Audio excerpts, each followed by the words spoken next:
আসসালামু আলাইকুম রহমতুল্লাহ। আজকের ক্লাসে আমরা এমন কিছু শব্দ দেখাতে যাচ্ছি যেগুলোর উচ্চারণ একই কিন্তু অর্থ এবং বানান ভিন্ন হতে পারে। যেমন কাম, COME কাম, এর বাংলা অর্থ আশা। অপরদিকে COMB কাম, এর বাংলা অর্থ চিরুনি। একইভাবে বাই, BUY বাই, এর বাংলা অর্থ কেনা।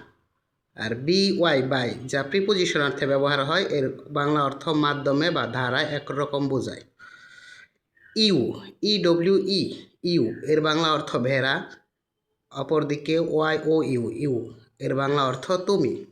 প্রেজেন্ট এর বাংলা অর্থ বোঝায় বর্তমান এবং প্রেজেন্ট এর বাংলা অর্থ বোঝায় উপহার।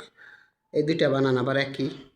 সি বাংলা অর্থ দেখা, SEAC এর বাংলা অর্থ সমুদ্র। পিচ বলতে বোঝায় শান্তি, আর PIECE পিচ এর বাংলা অর্থই আবার টুকরা।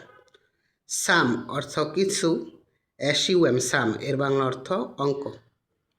Thanks everybody.